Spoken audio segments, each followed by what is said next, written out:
What up everyone, this is Stan Man with Gorgeous Gardens of Utah here, and we're going to be doing some seed planting today. So we got to get our area ready, which means sanitizing it. I'm using the hydrogen peroxide. You can use whatever product you want. You can use Clorox, you can use Lysol, you could use isopropyl alcohol, 70 or 91%, doesn't matter. But whatever you do, make sure it's nice and clean. If you're using peroxide or pretty much any chemical, be sure to wear gloves. Alright, let's get to it.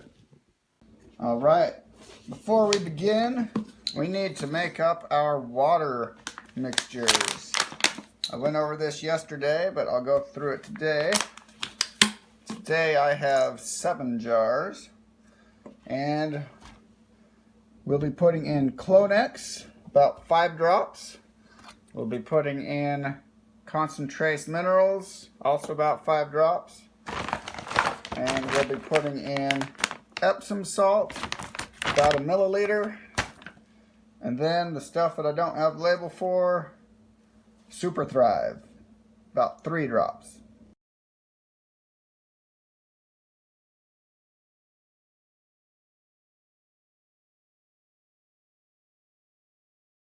Alright, here is the water we're going to be using for this and pretty much everything else in the future. This is our filtered reverse osmosis water, as close to distilled out of the tap as we can get. So I will fill up all of these jars here. They have the solution drips in them, and then we'll get started. Alrighty, here we go. Now, the first thing we need, other than the containers, is something to plant stuff in. This is what I use. This is the Jiffy Peat pellet refill, as you can see there. These come in boxes of 36, and you can get them at like Walmart or Home Depot, Lowe's, garden centers, anything, maybe even Amazon. I usually get these at Walmart or Home Depot at the end of the season, so around May-ish if there's any left. Usually during the season they go for sale for about $4 a box. You can usually get them for about half that price if they're on clearance, if there's any left, or if I haven't gotten them all first. But here's what they look like. Kind of look like little Tinker Toy pieces. And this is a compressed pellet of peat moss. This is the brown dried peat moss. And what will happen is we'll stick this in water and it'll poof out, absorbing the water. That's why we want to use our good supplementized water here. It'll poof out. Then we can put a seed in there and let it grow. And then once it sprouts, we can just stick it right in our dirt. And I'll show you transplant videos of that later on in the season. Alright, here is what you can use. This is a 12 count mini greenhouse. You could also get the large 36-inch trays or 36 pellet trays. I don't really like those. Stuff sprouts over here and doesn't over there, and it's a mess. So it's good if you have stuff that grows and sprouts all at the same time. But what I usually do is plant like 2 or 4 or some odd number of seeds of different types. And they all sprout at different times. So I like using these smaller ones, or as I mentioned earlier, my Saturn Sads containers. And these have been used a couple of different seasons. Wash them out every season, sanitize it. These ones are all ready to go. So we'll get these out. These are perfect. They fit really well with these peat pellets. I mean, slips in there just like that. And then we water it about halfway.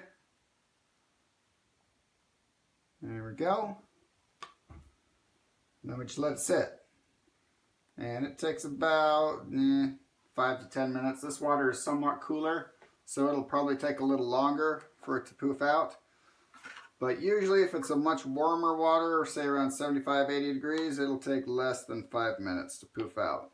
So we will set these out here, get them ready to go, and then I'll show you the seeding. If you're interested in getting these with obviously without the stickers, but raw, I got this from SKS Containers, and they were approximately 25 cents each, 30 cents each, including the lid. However, I did have to buy at least 700 of them to get that price. Usually they're about 40 to 50 cents each. That includes the lid. So, otherwise this thing, I think this was about $4. Can't remember if it was on sale or not. Knowing me, I probably got it when it was on sale. And we're not totally screwing the lids on completely. You do want some airflow in there so it doesn't create a vacuum at all. Not that it would. Don't know. I'm not a physicist. I like physics, I just don't make my job at it. So, loosely place the lid on, and that's it. Flip it in, make sure the little Tinker Toy side is up, or the divot side is up. Half a container's worth, which is an ounce. These are 2-ounce containers. There we go. I mean, easy peasy. There we go. Let's check this one here. It's not really doing anything yet. So we will fill up our little tray here. And here's what you do. You just slip it right in there. I believe these are the 1¼ inch size. Yeah, 1¼ inch. So divot side up. And you can see these channels are all connected, so when the water goes in, it won't get backlogged somewhere. Overflow will just go right to the next one.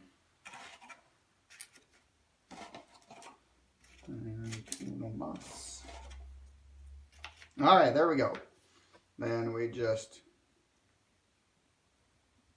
pour the water in.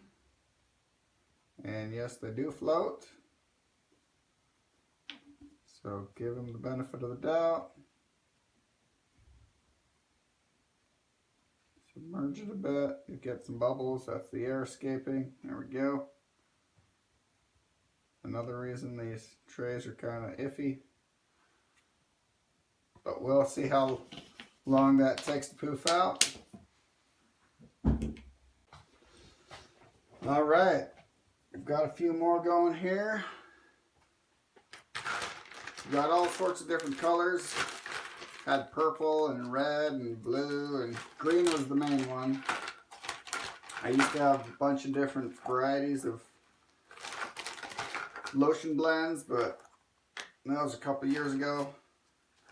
I've since discontinued those, and I have the containers left over, so quite a few different containers colors here. I usually don't differentiate between them because what you always want to do is label your stuff. Some people are like, hey, can't you remember? Yeah, you're pretty funny. But it's always good to label your container. That way they get bumped around. You don't have to wait 6 weeks to figure out what they are. So go through. Masking tape works really well. You can pull it off at the end of the season and reuse the container. Duct tape, I guess you could work too, but that can get annoying and expensive. But there we go, yeah. So we'll be putting labels on everything here. And it's been about 7 minutes on our little doohickeys here. Let's see how they look. Ooh. You can kind of see it's poofing out there. Got some water left in there still. Let's try this one here. Yeah, that one's still floating around pretty well. And then our tray here. Tray. Yeah. You saw how they were floating? They're about halfway up. So we will just add some more water to that one. And let it go. Probably do some dishes here while I'm waiting. Optimally, what you want to do is just give it enough water that it absorbs. Any water left over after about 15 minutes or signs that it shows that it's stopped poofing, just pour that water off into another container. Let it keep going. So these ones in the little tray seem to be doing well. This one's still floating. That one's mostly poofed. That one's virtually all poofed. That one's still floating. That one's pretty much done. So we'll keep going on this here. I've got my tape labels all on these things. I ran out of pellets, so I got to go get some more. I've got about 4 boxes upstairs, so I should be good at least until they start selling them again here.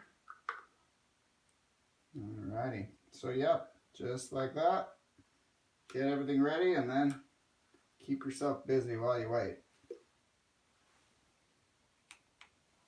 Alright, here we go. We've got the cool reverse osmosis water here in the white cup, and we've got the hot water here in the red cup. We're doing a time lapse here.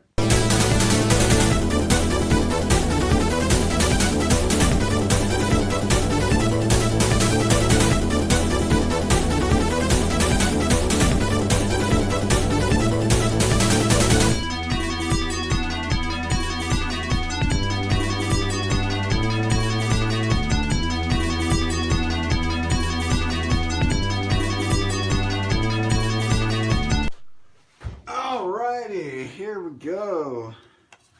The competition is done. Hot water obviously won. I mean, cold water is still going slowly. Alright, so what we're doing is we're going to dump off all the excess water from these ones we did about 15-20 minutes ago. Make sure there's no excess water. Whoa, yeah, there was a lot on that one. And if we need more, we will just grab some more here. There we go. And that is why you always put the lid back on your waters. All right.